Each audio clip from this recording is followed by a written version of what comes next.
Akhirnya kita sampai di kota Semarang. Setelah beberapa jam, kita sampai juga di depan Museum Ranggawarsita. Aku jadi penasaran bagaimana kisah dari Ranggawarsita. Ranggawarsita? Siapa itu? Kamu nggak tahu Ranggawarsita itu siapa? Tidak, emang siapa dia? Coba ceritakan padaku. Kalau soal cerita, aku kurang tahu sih.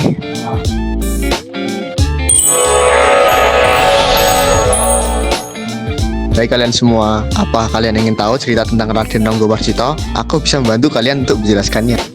Serius, aku penasaran tentang ceritanya. Baiklah, aku juga ingin tahu. Oke, tolong bantu aku menceritakannya. Kalau begitu, aku akan membawa kalian ke dalam museum.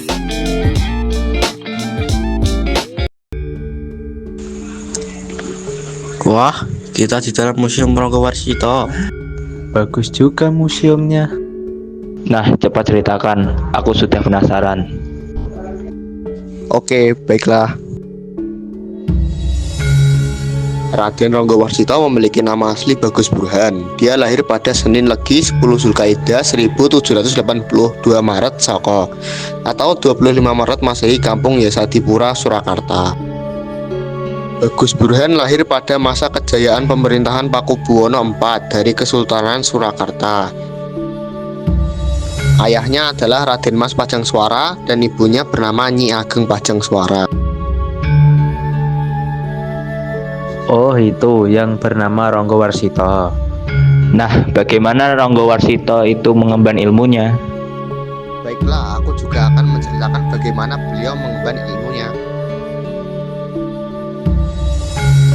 Sejak kecil, Bagus Burhan mendapat didikan langsung dari Raden Tumenggung Sastranegara alias Yasadipura II.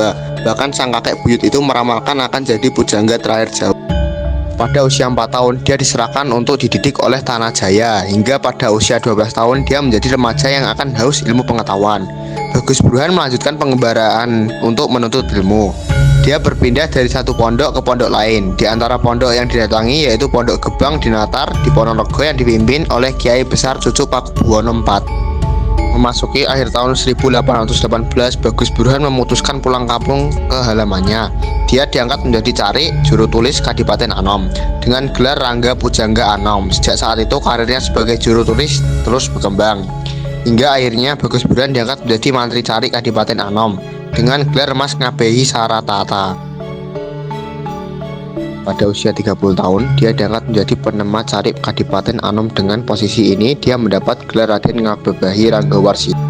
Sebagai seorang pujangga besar, Ranggawarsita berhasil melahirkan karya-karya monumental di bidang kesusastraan Jawa, seperti dongeng, lakon, wayang, babat, salusila, sastra, sastra kesusilaan, kebatinan, ilmu kesemparaan, dan filsafat Jawa.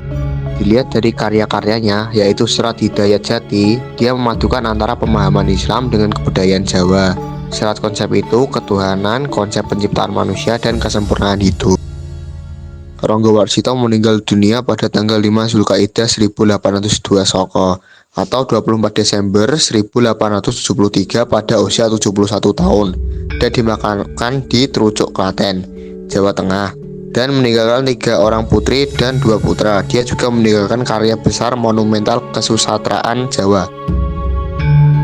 Nah, itu dia kisah tentang Raden Ranggawarsita. Oh, jadi begitu sejarah riwayat hidup dari Ranggawarsita. Terima kasih atas ilmunya, kawan. Oke, sama-sama.